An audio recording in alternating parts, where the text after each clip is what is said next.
Okay, we want to talk about barefoot hiking. It sounds sexy, and sometimes it is, but a lot of times it's not. Um, you might seem like the ultimate bushman, you know, hiking up the tallest peak in Killarney barefoot with your 50-pound rucksack, and I've done it, and it's a lot less glamorous than it looks.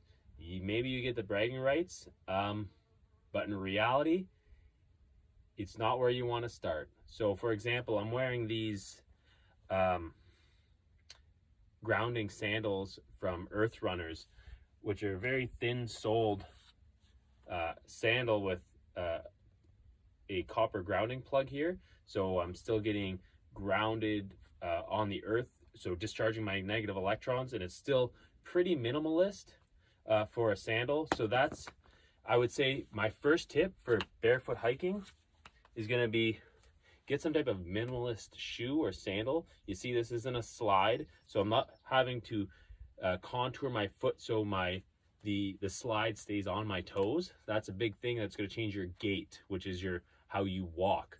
So you don't want to be doing that. So in my journey, beginning with barefoot hiking, barefoot walking, I didn't even hike, I didn't run, barefoot walking. So way I started personally is where I grew up. There was many beach sand type trails. It was an area that flooded every spring, so the trails became almost a network of waterways where the water would flow through.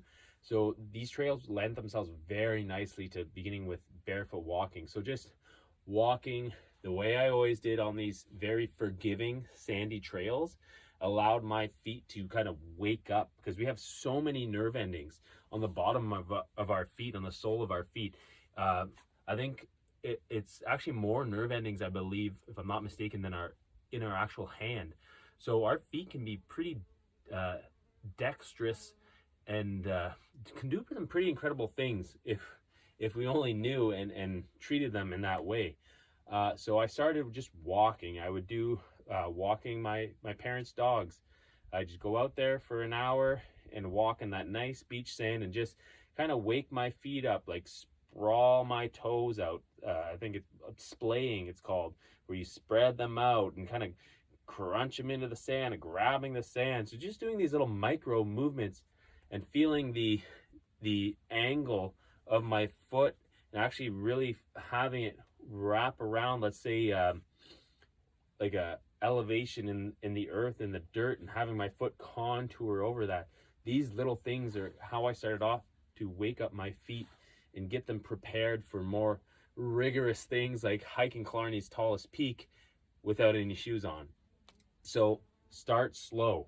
The company Vibrams, they came up with a shoe called the Five Finger, and they, unfortunately, due to modern times and intelligence, were dealt with a ton of lawsuits, unfortunately, because go harders were getting their shoes and then running on pavement and going and doing their extreme sports and destroying their feet because they didn't adapt themselves to that way of walking, not only with their gait but with just the impact on their feet. So something that was great about the beach sand when I first started out is it's like a little pumice stone, or it's like a little abrasion every time. So my soft little baby feet that were babied inside of my socks and inside of my shoes from who knows what age, that these little Timberlands maybe were put on my feet as a child, or my little Nikes or whatever my mom had bought me at the time. They're so akin to a cast, is what some experts and mentors have told me. It's essentially putting a cast on our foot. So the reason we want to start barefoot hiking, like I told you, for the bragging rights of climbing that mountain or walking over that rugged terrain, showing off in front of your friends, is because they're kept in this cast. So what happens is muscles in our foot start to atrophy, and that's what happens when we have our arm or leg in a cast, is this muscle starts to break down and fade away, and then we lose that ability. So our little babied feet, after all these years in shoes, losing that ability to do what they're born to do and what they developed over time and evolved to do. So walking on this beach sand allowed my feet to get that little bit of abrasive, like this rock might do perhaps, if my feet were really babied, I'd be really worried about scraping on these sharp rocks or little edges and crevices. But starting off slow allowed my feet to adapt. So after that point, I began with jogs and sprints, and sometimes that terrain would change from a nice sandy beach trail to hard packed mud, which is also very forgiving, because this hard packed mud from quads and snow machines and all that still had a little bit of impact, not resistance but forgivance. So you would hit it, and it's not like landing on this rock. It absorbed just enough that it wouldn't send a shock back up my bones and joints, up my leg, causing some type of later problem with my joints or ligaments. So starting this process slow and building up to that jogging and then that running, and then after I navigated those trails, then I could get brave enough to walk on the rock, and then walk on the rock, walk on pine needles and in the thick bush on sticks and stuff like that. That built up over time. It wasn't I went from running on the beach sand trails to the hard pack to running on rocks like this to then running in the untamed forest with sticks and pine needles and sharp jagged rocks. It was a slow journey. So that being said, the difference between the beach sand and these rocks or the forest floor, but it can happen in the beach sand too, but it's a more forgiving lesson to learn, is we don't run heel toe like we would do in a big thick-soled running shoe. That's actually not humans' gait naturally. What would make more sense, and the first time you do it, if I don't articulate it properly, you'll realize on your own, is that you're not going to commit that heel first and then place all the weight on your foot walking through, say, a terrain like this. What you find yourself doing is walking toe first, and then your heel goes down. And I'll elaborate on this here, is what we're trying to achieve here, or better yet, what we're trying not to do, is with our gait. So it's going to completely change when we start barefoot walking, and it changes just for me in my barefoot shoes or my work boots, steel toes, or even in my 5-finger toe shoes. It's a little different than it is when I'm actually completely barefoot. So what happens is I'm going to test this surface to know if it's friendly or not. So this surface, I can see it's a little bit nicer, but I might step onto one of these rocks, and there might be a sharp rock in there where I'm not fully committed this foot, and I haven't poured all my weight into it, and I also haven't taken all my weight off this leg. So I can commit, oh gosh, there's a pine needle there, or a very sharp rock. Oh, I can uncommit to that footstep, or I can commit part of my foot. Oh, there's a sharp something. I'm not putting my whole foot pad down to possibly injure myself. And that becomes very apparent when you're walking forest floor or rough rocky terrain. This rock is very forgiving and very open, so I can see where my danger zones are going to be. So with the sand, like I said, what you come to realize is if that sharp rock, piece of glass, a pine needle, sharp pine cone. I've had pine cone pieces stick into my foot, believe it or not. Pine cones can be extremely sharp off some of the genus of the pine.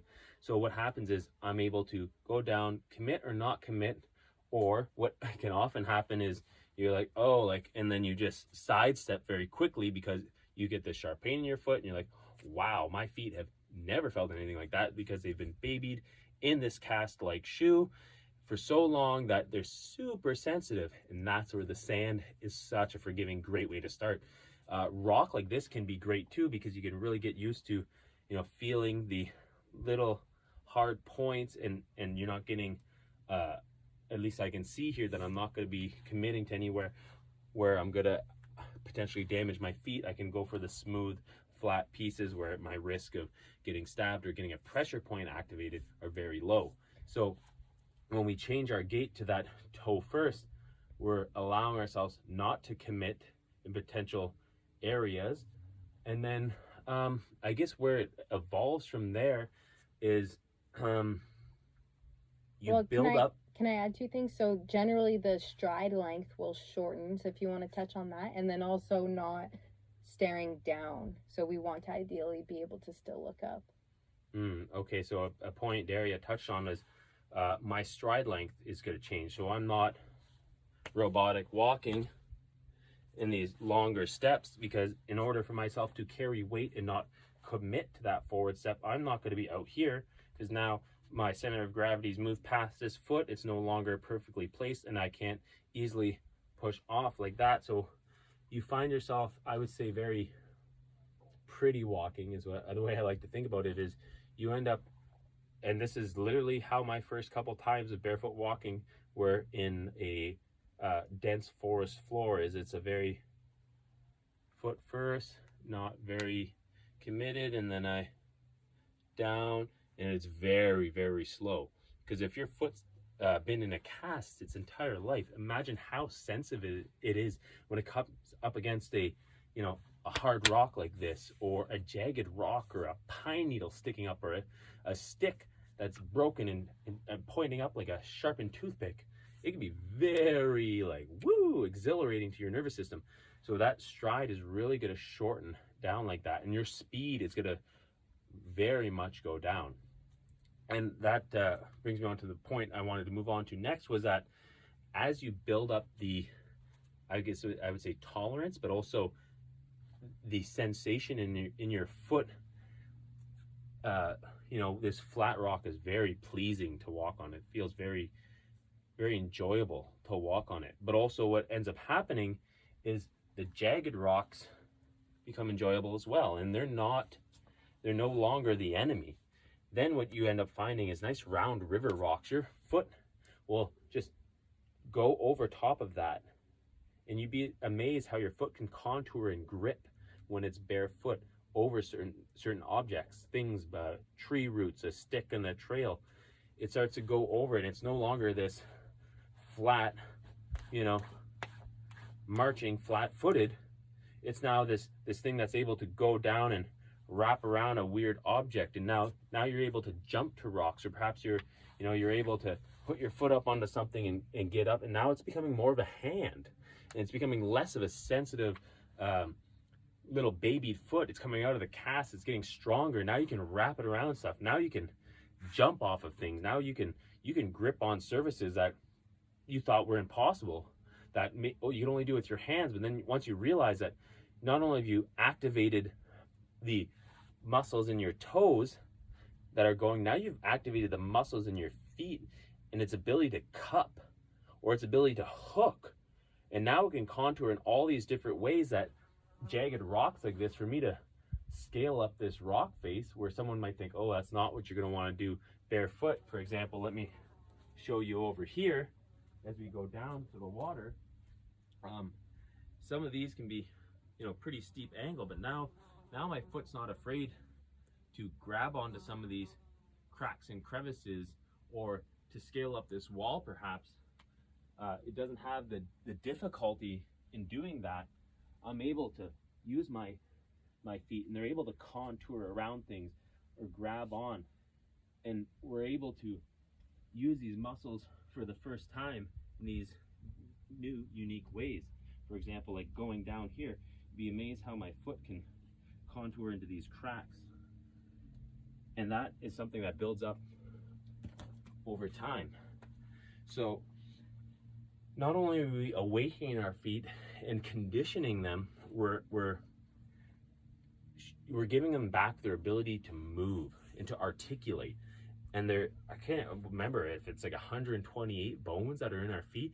They can articulate quite a bit. So not only is our gait changing, our distance, but also now the way we run barefoot is going to change, especially on rocks like this. I can get very large strides, and I can really spring and run around because my feet are fully adapted, and my ability to pivot and do all these incredible movements scaling up the rock is very easy. Now we think about a shoe, and we'll use this sandal for example. This minimalist sandal is very thin, as you can see here. It's not a very thick sole. So if you think of rolling your ankle. I've never been able to roll my ankle in a minimalist shoe because there's nothing to roll over. So if you can imagine, this heel is nice and thick like a basketball shoe, perhaps. You know, we're on the basketball court and you always see people, they call it breaking their ankles when someone does an amazing move and jukes a player to the point that they, you know, they go to pivot and they roll over their ankle. Well, a thick sole, you can imagine your body's not made to be standing on top of that. So where your ankle is to your center of gravity above the ground, now our ankle is raised up, however minimal it might seem above the ground. I'm not going to roll my ankles on these rocks unless perhaps I get it really stuck or do some really obscure movement that probably would have been a rare severe accident. But I've never rolled my ankle.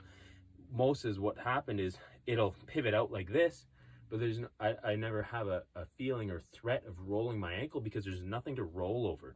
But when I increase the distance between the ground, and now the pivot point of my ankle is no longer at the sole of my foot, it's back here.